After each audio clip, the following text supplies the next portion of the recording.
Thiruvananthapuram law അക്കാദമിയിലേക്ക് SFI March.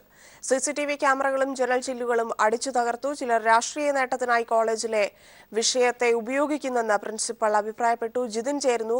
Jithin, ഇപ്പോഴും സംഘർഷം തുടരുകയാണോ? വിശദാംശങ്ങൾ.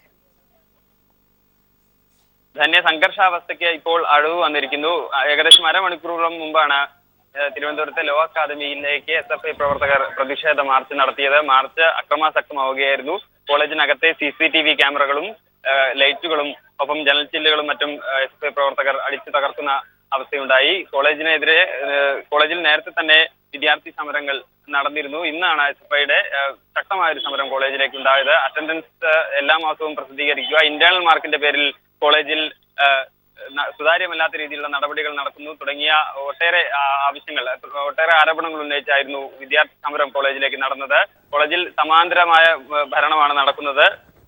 പ്രിൻസിപ്പളുടെ ചില വിദ്യാർത്ഥി വിരുദ്ധ നടപടികൾ അവസാനിപ്പിക്കുക തുടങ്ങിയ ആവശ്യങ്ങളൊക്കെ ഉന്നയിച്ചായിരുന്നു SFIയുടെ പ്രവർത്തകരുടെ നേതൃത്വത്തിൽ കോളേജിലേക്ക് സമരം നടന്നത്. ഈ സമരമാണ് അക്രമാസക്തമായത്. ഇപ്പോൾ എന്തായാലും സമരം സമാധാനമായ രീതിയിലേക്ക് മാറിയിരിക്കുന്നു. ഇപ്പോൾ കോളേജിന് പുറത്ത്, ഗേറ്റിന് പുറത്ത് വിദ്യാർത്ഥികൾ കുത്തിയിരുന്ന മുദ്രാവാക്യം മുഴക്കുകയാണ്. നേരത്തെ നടന്ന സംഘർഷത്തിൽ ചില പോലീസുകാർക്കും ചില SFI പ്രവർത്തകർക്കും പരിക്കേൽക്കുകയുണ്ടായി. പരിക്കേറ്റ SFI പ്രവർത്തകരെ ഇവിടെ നിന്നും ആശുപത്രിയിലേക്ക് മാറ്റിയിട്ടുണ്ട്. അതേസമയം തന്നെ സംഭവങ്ങളിൽ ലോ അക്കാദമി പ്രിൻസിപ്പൽ ലക്ഷ്മി നായരുടെ വിശദീകരണം ഇപ്പോൾ വന്നിട്ടുണ്ട്. ഈ കോളേജിൽ വിദ്യാർത്ഥികൾക്ക് ഏതെങ്കിലും തരത്തിലുള്ള പ്രശ്നങ്ങളുണ്ടെങ്കിൽ തങ്ങൾ പ്രിൻസിപ്പൽ എന്ന രീതിയിൽ തന്നെ ആദ്യം നേരിട്ട് അറിയിക്കാമായിരുന്നു എന്നാണ് ലക്ഷ്മി നായർ ഇക്കാര്യത്തിൽ പറയുന്നത്. കോളേജ് ഇത്തരത്തിൽ നേരത്തെ തന്നെ അറിയിച്ചിരുന്നെങ്കിൽ പ്രശ്നം പരിഹരിക്കാനുള്ള നടപടികൾ എടുക്കുമായിരുന്നു. ഇനിയും വിദ്യാർത്ഥികളുമായി കാര്യങ്ങൾ ചർച്ച ചെയ്യാൻ തയ്യാറാണെന്നും എന്നാൽ ഇപ്പോൾ നടക്കുന്ന സമരങ്ങളുടെ പേരിൽ ചിലർ രാഷ്ട്രീയ മുതലെടുപ്പിന് ശ്രമിക്കുകയാണ് എന്നുമാണ് ലക്ഷ്മി നായർ ഇക്കാര്യത്തിൽ വിശദീകരിക്കുന്നത്. എന്തായാലും ലോ അക്കാദമിക്ക് മുന്നിൽ ഇപ്പോഴും വിദ്യാർത്ഥികളുടെ സമരം തുടരുകയാണ്. ധന്യ.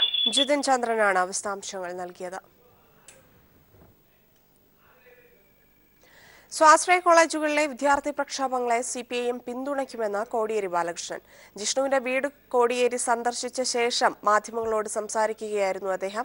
അതേസമയം പോസ്റ്റ്മോർട്ടത്തിൽ അപാകതയുണ്ടെന്ന് കാണിച്ച് ആരോഗ്യമന്ത്രിക്ക് ജിഷ്ണുവിന്റെ അമ്മ കത്തയച്ചു. അനൂപ് ചേരുന്നു. അനൂപ്, കോടിയേരി മറ്റെന്തൊക്കെ കാര്യങ്ങളാണ് പറഞ്ഞിരിക്കുന്നത്? അമ്മ നൽകിയ കത്തിനെ കുറിച്ചുകൂടി. പാമ്പാടി നെഹ്റു കോളേജിൽ മരിച്ച ജിഷ്ണു പ്രണോയിയുടെ വീട് CPM ജില്ലാ സെക്രട്ടറി P മോഹനും MLA AN ഷംസീറിനുമൊപ്പം അല്പം മുമ്പ് സന്ദർശിച്ചതിനു ശേഷം മാധ്യമപ്രവർത്തകരോട് സംസാരിക്കുമ്പോൾ കോടിയേരി ബാലകൃഷ്ണൻ പറഞ്ഞ ഇതാണ്: സംഭവത്തിൽ കുറ്റക്കാർക്കെതിരെ കർശന നടപടി ആവശ്യമാണ്. ഇതിനു പിന്നിൽ, ഈ സംഭവത്തിന് പിന്നിൽ ഏത് ഉന്നതരുണ്ടെങ്കിലും ശിക്ഷിക്കപ്പെടും. സ്വാശ്രയ മാനേജ്മെന്റുകൾക്കെതിരെ, അവരുടെ വിദ്യാർത്ഥി വിരുദ്ധ നടപടികൾക്കെതിരെ വിദ്യാർത്ഥി സംഘടനകൾ ഇപ്പോൾ നടത്തുന്ന സമരങ്ങൾക്ക് പാർട്ടിയുടെ CPMന്റെ പൂർണ്ണമായ പിന്തുണയുണ്ടാകുമെന്നും അദ്ദേഹം ഇപ്പോൾ മാധ്യമപ്രവർത്തകരോട് പറഞ്ഞു. അതേസമയം അമ്മയുടെ ഒരു കത്ത് ആരോഗ്യമന്ത്രിക്ക് നൽകിയിട്ടുണ്ട്. അതിൽ പറയുന്നത് പ്രധാനമായും ജിഷ്ണുവിന്റെ മരണവുമായി ബന്ധപ്പെട്ട് പോസ്റ്റ്മോർട്ടത്തിൽ അപാകതയുണ്ട്, പോസ്റ്റ്മോർട്ടം നടത്തിയതിൽ അപാകതയുണ്ട്. ഇതുമായി ബന്ധപ്പെട്ട് ഒരു അന്വേഷണം നടത്തണം, ഇക്കാര്യങ്ങൾ പരിശോധിക്കണം. PG വിദ്യാർത്ഥി പോസ്റ്റ്മോർട്ടം ചെയ്തത് സംബന്ധിച്ച് അന്വേഷിക്കണമെന്നാണ് ജിഷ്ണുവിന്റെ അമ്മ പറഞ്ഞത്. ഏതായാലും ഇക്കാര്യങ്ങളെല്ലാം കോടിയേരി ബാലകൃഷ്ണനുമായി ഇപ്പോൾ അവർ സംസാരിച്ചു. അദ്ദേഹം ആശ്വസിപ്പിക്കുകയുണ്ടായി. ഇക്കാര്യങ്ങളിലെല്ലാം വിശദമായ അന്വേഷണവും കുറ്റക്കാർക്കെതിരെ കർശന നടപടിയും അവർക്ക് ഉറപ്പ് നൽകിയാണ് കോടിയേരി ഇപ്പോൾ ഇവിടെ നിന്ന് മടങ്ങിയത്. അനൂപ് കെയറാണ് വിശദാംശങ്ങൾ നൽകിയത്. കോൺഗ്രസിലെ തമ്മിലടിയിൽ തുറന്നടിച്ച AK ആന്റണി. നേതാക്കൾ തമ്മിലടി അവസാനിപ്പിക്കണമെന്നും സ്തുതിപാഠകരുടെ വാക്കുകൾക്ക് ചെവി കൊടുക്കരുതെന്നും ആന്റണി തിരുവനന്തപുരത്ത് പറഞ്ഞു. വിമർശകർ പറയുന്നതിന് ചെവി കൊടുക്കണമെന്നും കാലിനടിയിലെ മണ്ണ് ഒലിച്ചു പോകുന്നത് നേതാക്കൾ മനസ്സിലാക്കണമെന്നും ആന്റണി പ്രതികരിച്ചു. രാഷ്ട്രീയകാര്യ സമിതിയിൽ നിന്ന് ഉമ്മൻചാണ്ടി വിട്ടുനിന്നതിൽ അസംതൃപ്തി പ്രകടമാക്കിയാണ് ആന്റണിയുടെ പ്രതികരണം. നേതാക്കൾ സ്തുതിപാഠകരെ മാത്രം വിശ്വസിക്കരുതെന്ന മുനവച്ച വാക്കുകൾ. അതെല്ലാവരും മനസ്സിലാക്കണം, യാഥാർത്ഥ്യം ഉൾക്കൊള്ളണം. സ്തുതിപാഠകർ പറയുന്നത് ഒരു നേതാവും വിശ്വസിക്കരുത്. വിമർശകർ പറയുന്നതാണ് കുറച്ച് ഉൾക്കൊള്ളുന്നതാണ് നല്ലത്. പാർട്ടിയുടെ മാത്രമല്ല നേതാക്കളുടെയും കാലിന് ചുവട്ടിലെ മണ്ണൊലിച്ചു പോകുന്നത് മനസ്സിലാക്കണം. പക്ഷെ എല്ലാവരുടെയും അതുപോലെ പാർട്ടിയുടെയും കാലിനടിയിലെ മണ്ണ് കുറെ ഒലിച്ചു പോയിട്ടുണ്ട്. എല്ലാ നേതാക്കന്മാരുടെയും കാലിനടിയിലെ മണ്ണ് കുറെ ഒലിച്ചു പോയിട്ടുണ്ട്. നാളെ രാഹുൽ ഗാന്ധിയുമായി ഉമ്മൻചാണ്ടി കൂടിക്കാഴ്ച നടത്താനിരിക്കെയാണ് ഹൈക്കമാൻഡിന്റെ അതൃപ്തി വ്യക്തമാക്കുന്ന ആന്റണിയുടെ പ്രതികരണം. അതേസമയം ദില്ലി യാത്രയെക്കുറിച്ച് പ്രതികരിക്കുന്നില്ലെന്ന് ഉമ്മൻചാണ്ടി കോട്ടയത്ത് വ്യക്തമാക്കി. News bureau, Thiruvananthapuram, Kottayam. രാഹുൽ ഗാന്ധിയുമായുള്ള കൂടിക്കാഴ്ചയ്ക്കായി ഉമ്മൻചാണ്ടി ഇന്ന് ദില്ലിയിലെത്തും. നാളെയാണ് രാഹുൽ ഗാന്ധിയുമായി കൂടിക്കാഴ്ച. DCC പ്രസിഡന്റുമാരെ നിശ്ചയിച്ചപ്പോൾ എ ഗ്രൂപ്പിനെ അവഗണിച്ചതിലുള്ള അതൃപ്തി ഹൈക്കമാൻഡിനെ അറിയിക്കും. അടിയന്തരമായി സംഘടനാ തെരഞ്ഞെടുപ്പ് നടത്തണമെന്നും ഉമ്മൻചാണ്ടി ആവശ്യപ്പെടും. ഉമ്മൻചാണ്ടി തുടരുന്ന നിഷേധാത്മക നിലപാടിൽ ഹൈക്കമാൻഡിനും അതൃപ്തിയുണ്ട്. കേരളത്തിന്റെ ചുമതലയുള്ള AICC general secretary Mukul Wasnik ഇക്കാര്യം ഉമ്മൻചാണ്ടിയെ അറിയിച്ചിരുന്നു.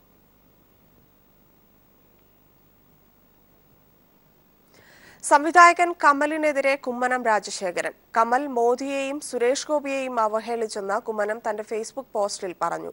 കമലിന്റെ പ്രസംഗം ഫേസ്ബുക്ക് പോസ്റ്റ് ചെയ്തതാണ് കുമ്മനം രംഗത്തെത്തിയത്. നേരത്തെ കമൽ രാജ്യം വിട്ടു പോകണമെന്ന BJP നേതാവ് AN രാധാകൃഷ്ണന്റെ പ്രസ്താവന വിവാദമായിരുന്നു. ഇതിനെതിരെ BJP നേതാവായ CK പത്മനാഭൻ പരസ്യമായി എതിർത്തിരുന്നു. ഈ സാഹചര്യത്തിലാണ് കമലിനെതിരായ BJP നിലപാടെന്ന് വ്യക്തമാക്കിക്കൊണ്ട് കുമ്മനത്തിന്റെയും ഫേസ്ബുക്ക് പോസ്റ്റ്. സംവിധായകൻ കമൽ നേരത്തെ നടത്തിയ പ്രസംഗത്തിന്റെ വീഡിയോ പോസ്റ്റ് ചെയ്തുകൊണ്ടാണ് BJP സംസ്ഥാന അധ്യക്ഷൻ കുമ്മനം രാജശേഖരൻ വീണ്ടും രംഗത്തെത്തിയത്. പ്രധാനമന്ത്രിയെയും സുരേഷ് ഗോപിയെയും കമൽ അവഹേളിച്ചുവെന്ന് കുമ്മനം ഫേസ്ബുക്കിലൂടെ പറയുന്നു. നേരത്തെ AN രാധാകൃഷ്ണൻ നടത്തിയ സമാന അഭിപ്രായ പ്രകടനം വ്യക്തിപരമാണെന്ന് പറഞ്ഞിരുന്നെങ്കിലും ഇപ്പോൾ പാർട്ടി നിലപാട് കമലിനെതിരാണെന്ന് ഇതോടെ സംസ്ഥാന അധ്യക്ഷൻ തന്നെ സ്ഥിരീകരിച്ചിരിക്കുകയാണ്. പ്രധാനമന്ത്രിയെ കമൽ അവഹേളിച്ചുവെന്നും കമൽ ഇന്ത്യ വിട്ട് പാകിസ്ഥാനിലേക്ക് പോകണമെന്നുമായിരുന്നു AN രാധാകൃഷ്ണന്റെ പരാമർശം. കമലിനെതിരായ AN രാധാകൃഷ്ണന്റെ പരാമർശത്തെ തള്ളി BJP മുൻ സംസ്ഥാന പ്രസിഡന്റും ദേശീയ നിർവാഹക സമിതി അംഗവുമായ CK പത്മനാഭനും പിന്നീട് രംഗത്തെത്തി. എന്നാൽ CK പത്മനാഭനെതിരെ BJP നേതാക്കൾ ഒന്നടങ്കം പ്രതിഷേധ സ്വരം ഉയർത്തുകയും ചെയ്തു. നാളെ ആരംഭിക്കുന്ന BJP സംസ്ഥാന നേതൃയോഗത്തിൽ ഇക്കാര്യം ഉന്നയിക്കാനുള്ള തീരുമാനത്തിലാണ് നേതാക്കൾ. അതിനിടയിലാണ് AN രാധാകൃഷ്ണന് പിന്തുണ നൽകി കമലിനെതിരായ പാർട്ടി നിലപാട് കുമ്മനം വ്യക്തമാക്കിയിരിക്കുന്നത്. News desk. സംഘപരിവാർ ആശയങ്ങൾക്കെതിരെ പരസ്യ നിലപാട് വ്യക്തമാക്കിയ BJP ദേശീയ നിർവാഹക സമിതി അംഗം CK പത്മനാഭനെതിരെ നടപടിക്ക് സാധ്യത. നാളെ ആരംഭിക്കുന്ന BJP സംസ്ഥാന നേതൃയോഗങ്ങളിൽ CKPക്കെതിരെ നടപടി വേണമെന്ന ആവശ്യം ശക്തമാകും. അതേസമയം AN രാധാകൃഷ്ണനെതിരെയും യോഗത്തിൽ രൂക്ഷ വിമർശനം ഉന്നയിക്കാനാണ് ഒരു വിഭാഗം നേതാക്കളുടെ തീരുമാനം. സംഘപരിവാർ നിലപാടുകൾക്കെതിരെ BJP ദേശീയ നിർവാഹക സമിതി അംഗം CK പത്മനാഭൻ പീപ്പിൾ TVയിലൂടെ നടത്തിയ പ്രതികരണങ്ങളെ തുടർന്ന് പാർട്ടിയിൽ അദ്ദേഹം ഒറ്റപ്പെടുന്ന കാഴ്ചയാണിപ്പോൾ. CKPക്കെതിരെ നടപടി വേണമെന്ന നിലപാടുമായി ഒരു വിഭാഗം നേതാക്കൾ രംഗത്തെത്തി.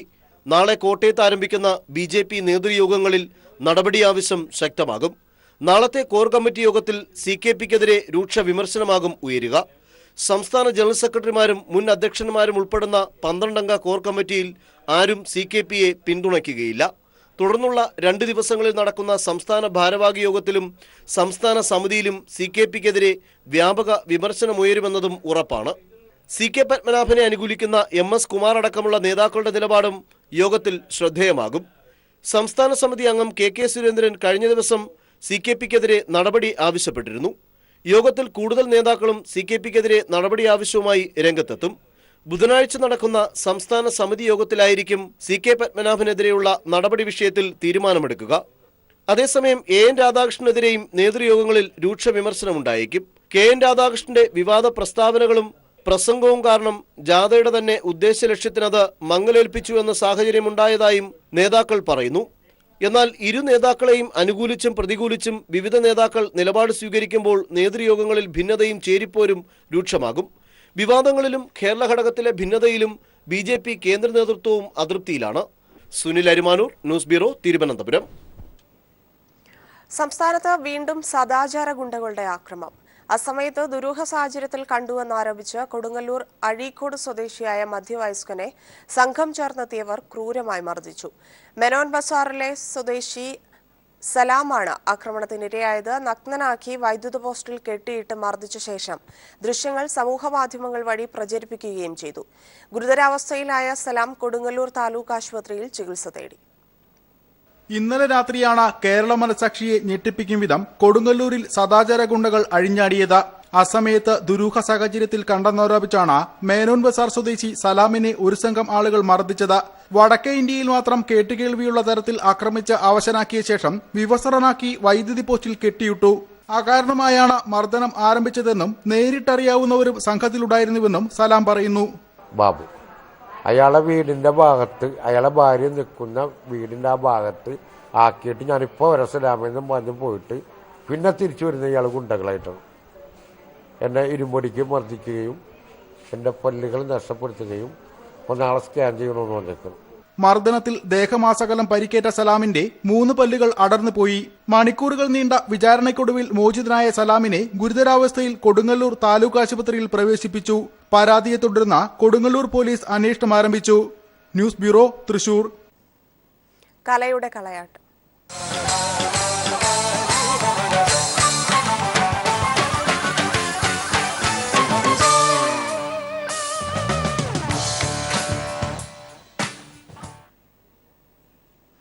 കേരളത്തിന് ഇനി കലയുടെ ഉത്സവ നാളുകൾ. സംസ്ഥാന സ്കൂൾ കലോത്സവത്തിന് നാളെ കണ്ണൂരിൽ തിരശ്ശീല ഉയരും.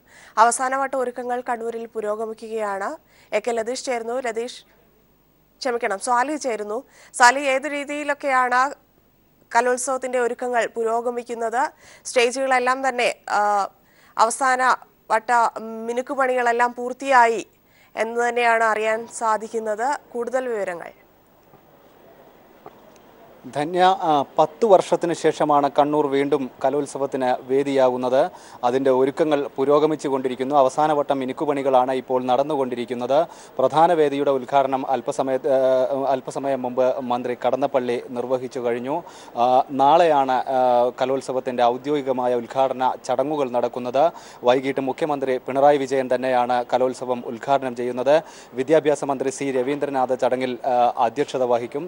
രാവിലെ 9:30 പൊതുവിദ്യാഭ്യാസ director K V Mohankumar IAS പതാക ഉയർത്തുന്നതോടെ രജിസ്ട്രേഷനും തുടങ്ങിയ നടപടികളെല്ലാം തന്നെ തുടങ്ങും. 232 ഇനങ്ങളിലായി 12,000 വിദ്യാർത്ഥികളാണ് ഇത്തവണ കലോത്സവത്തിൽ പങ്കെടുക്കുന്നത്.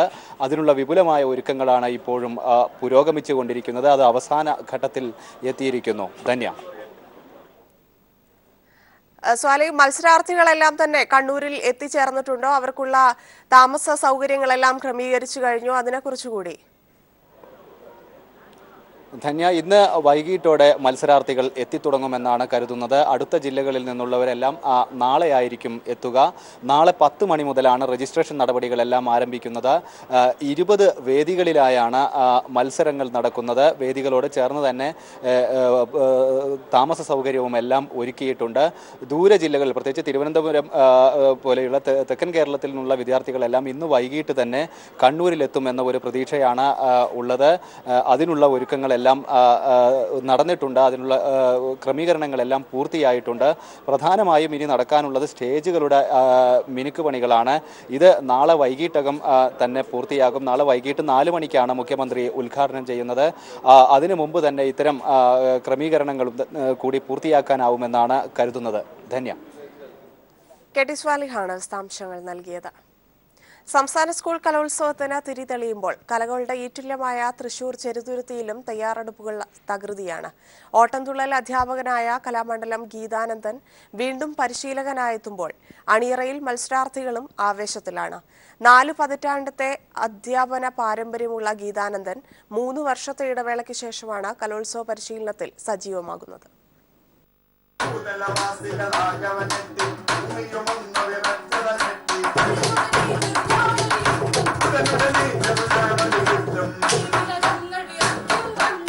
കലോത്സവ വേദികളിൽ 39 വർഷം ശിഷ്യന്മാരെ എത്തിക്കാൻ ഭാഗ്യം ലഭിച്ച കലാകാരനാണ് കലാമണ്ഡലം തുള്ളൽ വിഭാഗം മേധാവിയായ ഗീതാനന്ദൻ. 15-ാം വയസ്സിൽ തന്നേക്കാൾ മുതിർന്നവരെ ഓട്ടം തുള്ളൽ അഭ്യസിപ്പിച്ച വേദിയിലെത്തിച്ച ഗീതാനന്ദന്റെ 80-ലധികം ശിഷ്യന്മാരാണ് കലോത്സവ വേദികളിൽ ഇതുവരെ മാറ്റുരച്ചത്.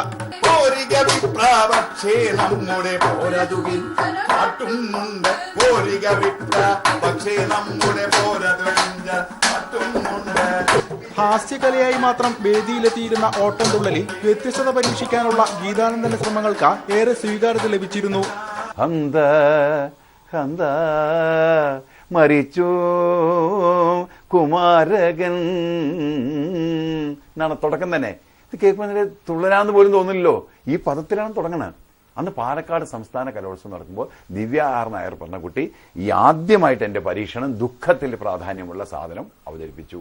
ഇപ്പൊ എല്ലാവരും സാധാരണ പോലെ അവതരിപ്പിച്ചു തുടങ്ങി. ഇപ്പൊ എല്ലാവരും ഹാസ്യം വിട്ട് ദുഃഖത്തിലേക്ക് വന്നു തുടങ്ങി. 3 വർഷക്കാലം പരിശീലനത്തിൽ നിന്ന് മാറി ആസ്വാദകനായി വേദികളിലെത്തിയ ശേഷമാണ് ഗീതാനന്ദൻ വീണ്ടും സജീവമാകുന്നത്. കലാമണ്ഡലത്തിൽ നിന്ന് വിരമിക്കുന്നതിന് തൊട്ടുമുമ്പ് വീണ്ടും അണിയറയിൽ സജീവമാകുമ്പോൾ തുള്ളലഭ്യസിക്കാൻ എത്തുന്നവർ കലയെ ജീവനായി കാണുന്നവരാണെന്നത് ഈ ഗുരുനാഥന്റെ മനസ്സ് നിറയ്ക്കുന്നു.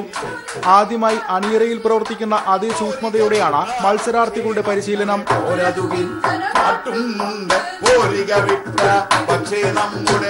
ഗീതാനന്ദന്റെ 3 ശിഷ്യരാണ് ഇക്കുറി ഓട്ടംതുള്ളലിൽ അരങ്ങിലെത്തുന്നത്.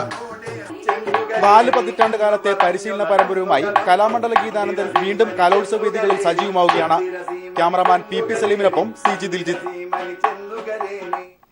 കലാപ്രകടനങ്ങൾ ആവർത്തിക്കുമ്പോൾ മിമിക്രിയെ മാത്രം ആക്ഷേപിക്കുന്നത് ശരിയല്ലെന്ന് കലാഭവൻ KS പ്രസാദ്.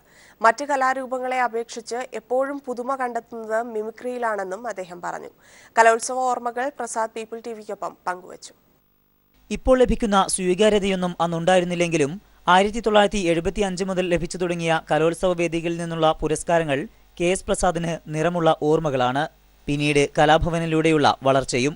അന്ന് മിമിക്രി ഇല്ല, മോണോ ആക്ടിൽ പങ്കെടുത്തിട്ട് സമ്മാനം ലഭിച്ചിട്ടുള്ളത് തൃപ്പൂണിത്തുറയിൽ വെച്ച്. പിന്നെ കോളേജിൽ പഠിക്കുന്ന സമയത്ത് കേരള യൂണിവേഴ്സിറ്റിയുടെ ഉത്സവത്തിൽ എറണാകുളത്ത് വെച്ച് രാജേന്ദ്ര മൈതാനം അവിടെ വെച്ചിട്ടാണ് മിമിക്രിയിൽ സമ്മാനം കിട്ടിയിട്ടുള്ളത്. മിമിക്രി ആവർത്തനമാകുന്നുവെന്ന ആക്ഷേപങ്ങൾക്ക് അദ്ദേഹത്തിന് കൃത്യമായ മറുപടിയുണ്ട്.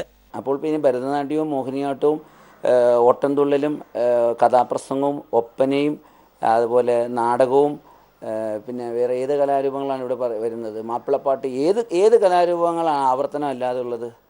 അവർക്കൊക്കെ ആവർത്തിക്കാം, ഒരു കുഴപ്പമില്ല. നമ്മൾ മാത്രം ആവർത്തിക്കാൻ പാടില്ല എന്നുണ്ടോ? നമ്മളാണ് ഓരോ വർഷവും ഓരോരോ പുതിയ ഐറ്റം കണ്ടെത്തുന്നത്. സംസ്ഥാന സ്കൂൾ കലോത്സവത്തിൽ പങ്കെടുക്കാൻ അനുമതി തേടി കോടതി കയറുന്നവർ വർദ്ധിക്കുകയാണ്. ഇത് ആശാസ്യമല്ലെന്നും മത്സരങ്ങൾ ആരോഗ്യകരമായിരിക്കണമെന്നും അദ്ദേഹം അഭിപ്രായപ്പെടുന്നു. കലോത്സവത്തോടെ അവസാനിക്കരുത് പ്രതിഭകളുടെ കലാപ്രകടനം. ജീവിതകാലം മുഴുവൻ കല കാത്തുസൂക്ഷിക്കണം എന്നാണ് KS പ്രസാദിന്റെ നിർദ്ദേശം. അഭിലാഷ് നിലമ്പൂരിനൊപ്പം സമീർ വഴങ്ങോട്. കൗമാര കലോത്സവത്തിന് കണ്ണൂരിൽ തിരിതെളിയുമ്പോൾ തന്റെ ഓർമ്മച്ചെപ്പ് തുറക്കുകയാണ് മുൻ കലാതിലകവും നർത്തകിയുമായ അമ്പിളി ദേവി. കലോത്സവ വേദികളിലെ വിധി നിർണയത്തെ ചൊല്ലിയുള്ള തർക്കങ്ങൾ ഒഴിവാക്കാൻ കഴിയണമെന്ന് അമ്പിളി ദേവി പറഞ്ഞു. യഥാർത്ഥ പ്രതിഭകളെ കണ്ടെത്താനാവണം വിധികർത്താക്കൾ ശ്രമിക്കേണ്ടതെന്നും അമ്പിളി ദേവി ചൂണ്ടിക്കാട്ടി.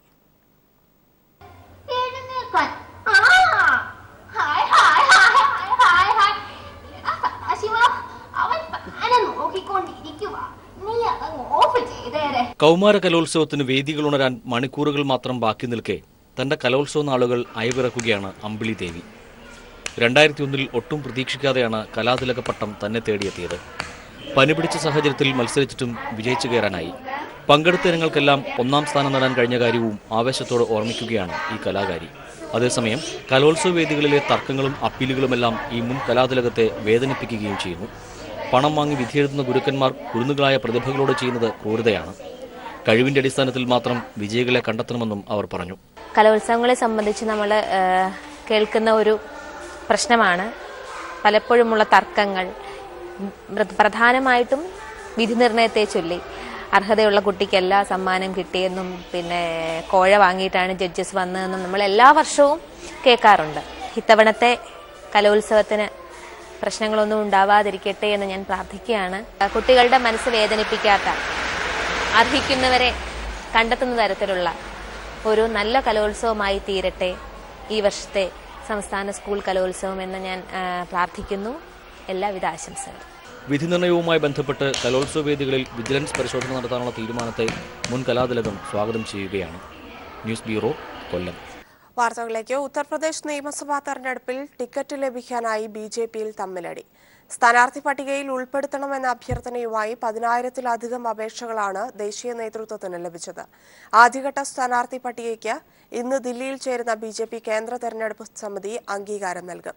അതേസമയം പഞ്ചാബ് മുഖ്യമന്ത്രി പ്രകാശ് സിംഗ് ബാദലിനെതിരെ തെരഞ്ഞെടുപ്പിൽ മത്സരിക്കാൻ അനുവദിക്കണമെന്നാവശ്യപ്പെട്ട് കോൺഗ്രസ് സംസ്ഥാന അധ്യക്ഷൻ അമരീന്ദർ സിംഗ് ഹൈക്കമാൻഡിനെ സമീപിച്ചു. ഉത്തർപ്രദേശ് നിയമസഭാ തെരഞ്ഞെടുപ്പിന്റെ ആദ്യഘട്ട വോട്ടെടുപ്പിനായുള്ള നാമനിർദ്ദേശ പത്രികാ സമർപ്പണം ചൊവ്വാഴ്ച ആരംഭിക്കാനിരിക്കെയാണ് BJP കേന്ദ്ര തെരഞ്ഞെടുപ്പ് സമിതി ദില്ലിയിൽ യോഗം ചേരുന്നത്. സ്ഥാനാർത്ഥിത്വം നേടിയെടുക്കാനായി സംസ്ഥാനത്ത് നിന്നുള്ള നേതാക്കൾ മത്സരിക്കുന്നതാണ് BJP നേതൃത്വത്തിന് തലവേദനയാകുന്നത്. 403 നിയമസഭാ മണ്ഡലങ്ങളിലേക്ക് 10,000-ത്തിലധികം അപേക്ഷകൾ ഇതുവരെ ദേശീയ നേതൃത്വത്തിന് ലഭിച്ചു കഴിഞ്ഞു. ദേശീയ അധ്യക്ഷൻ അമിത്ഷാ, പ്രധാനമന്ത്രി നരേന്ദ്രമോദി എന്നിവർ പങ്കെടുക്കുന്ന കേന്ദ്ര തെരഞ്ഞെടുപ്പ് സമിതി ആദ്യഘട്ട പട്ടികയ്ക്ക് അംഗീകാരം നൽകും. ഉത്തരാഖണ്ഡിലേക്കുള്ള സ്ഥാനാർത്ഥി പട്ടികയും തിരഞ്ഞെടുപ്പ് സമിതിയുടെ പരിഗണനയ്ക്ക് വരും. അതേസമയം പഞ്ചാബിലേക്കുള്ള നാമനിർദ്ദേശ പത്രികാ സമർപ്പണം തുടരവേ പുതിയ ആവശ്യവുമായി കോൺഗ്രസ് സംസ്ഥാന അധ്യക്ഷൻ അമരീന്ദർ സിംഗ് ഹൈക്കമാൻഡിനെ സമീപിച്ചു. ശിരോമണി അകാലിദൾ നേതാവും മുഖ്യമന്ത്രിയുമായ പ്രകാശ് സിംഗ് ബാദലിനെതിരെ ലാംബി നിയമസഭാ മണ്ഡലത്തിൽ മത്സരിക്കാൻ അനുവദിക്കണമെന്നാണ് ആവശ്യം. കോൺഗ്രസ് പ്രഖ്യാപിച്ച സ്ഥാനാർത്ഥി പട്ടികയിൽ പാട്യാല അർബൻ മണ്ഡലമാണ് അമരീന്ദറിന് നൽകിയിരിക്കുന്നത്. സംസ്ഥാനത്തെ തകർച്ചയിലേക്ക് നയിച്ച മുഖ്യമന്ത്രിയെ തോൽപ്പിക്കണമെന്നതാണ് തന്റെ ലക്ഷ്യമെന്നാണ് അമരീന്ദർ ഹൈക്കമാൻഡിനെ അറിയിച്ചിരിക്കുന്നത്. ഹൈക്കമാൻഡിന്റെ മറുപടി ലഭിച്ചാൽ ബുധനാഴ്ച ലാംബിയിൽ നിന്നും നാമനിർദ്ദേശ പത്രിക സമർപ്പിക്കുമെന്നും അമരീന്ദർ സിംഗ് പറഞ്ഞു. News bureau, Delhi. തങ്ങളുടെ ആവശ്യങ്ങളോട് സർക്കാർ അനുഭാവപൂർണമായ സമീപനമാണ് സ്വീകരിച്ചു വരുന്നതെന്ന് ആർച്ച് ബിഷപ്പ് ഡോക്ടർ സൂസവാക്യം. അതിന്റെ അടയാളങ്ങൾ കണ്ടു തുടങ്ങിയെന്നും UDF സർക്കാരിനെയും LDF സർക്കാരിനെയും താരതമ്യം ചെയ്യുന്നത് ശരിയല്ലെന്നും സൂസവാക്യം കൊച്ചിയിൽ പറഞ്ഞു. സംസ്ഥാന സർക്കാരിനെ കുറിച്ച് എനിക്ക് തോന്നുന്നു വിലയിരുത്താനുള്ള സമയം ഇനിയായിട്ടില്ലെന്നാണ് തോന്നുന്നത്. ഇതുവരെ പല കാര്യങ്ങളും ഞങ്ങൾ അവരോട് അപ്രോച്ച് ചെയ്തിട്ടുണ്ട്. ആലപ്പുഴ സമ്മേളനത്തിന് തന്നെ വളരെ വ്യക്തമായിട്ടുള്ള രീതിയിൽ ഞങ്ങളുടെ അവകാശങ്ങളും പരാതികളും അവരുടെ മുമ്പിൽ സമർപ്പിച്ചിട്ടുണ്ട്. അവിടെയൊക്കെ എല്ലാം അവരുടെ ഭാഗത്തു നിന്ന് എപ്പോഴും കാണുന്നത് അനുഭാവപൂർവ്വമായിട്ടൊരു സമീപനം തന്നെയാണ്. അത് ചർച്ചകളുടെ അവസരമാണ്. ഞങ്ങൾ അവരുമായിട്ട് ഇടപഴകിക്കൊണ്ടിരിക്കുകയാണ്. നല്ലത് വരുമെന്ന് തന്നെയാണ് ഞങ്ങൾ പ്രതീക്ഷിക്കുന്നത്. അതുപോലെ തന്നെ ഏതെങ്കിലും രീതിയിൽ അന്യായമായിട്ടുള്ള ചില നടപടിക്രമങ്ങൾ വരികയാണെങ്കിൽ സമൂഹത്തിൻ്റെ ഭാഗത്തു നിന്ന് എപ്പോഴും ശക്തമായിട്ടുള്ള ഇടപെടലുകളുണ്ടാകും. എനിക്ക് ഏറ്റവും പ്രധാനമായിട്ട് പറയാനുള്ളത് മദ്യത്തെ സംബന്ധിച്ചിടത്തോളമുള്ള സർക്കാരിൻ്റെ, ഞാനതിന് കൂടുതൽ ഇടപെട്ട ഒരു വ്യക്തി എന്ന നിലയിൽ അവർ മദ്യവർജനമെന്ന് പറയുന്നുണ്ട്, മറ്റ് UDF മദ്യ നിരോധനത്തിന് ആ കാര്യവും പറയുന്നുണ്ട്. ഞങ്ങൾ പറയുന്നത് മദ്യവർജനമോ മദ്യനിരോധനമോ എന്ത് വാക്കുകൾ ഉപയോഗിക്കാനും കൊള്ളാം. നമ്മൾ ഇന്നൊരു സ്റ്റാൻഡുണ്ട്, UDF സർക്കാരിൻ്റെ അവസാനത്തിലിരുന്നൊരു സ്റ്റാൻഡുണ്ട്. ആ സ്റ്റാൻഡിൽ നിന്ന് ഒത്തും പുറകോട്ട് പോകാതെ മദ്യനിയന്ത്രണം കാര്യക്ഷമമായിട്ടുള്ള രീതിയിൽ ഒരുപടി കൂടി മുന്നോട്ട് കൊണ്ടുപോകുന്ന ഒരു നയമായിരിക്കണം കൊണ്ടുവരേണ്ടതെന്ന് ഞങ്ങൾ ആവശ്യം.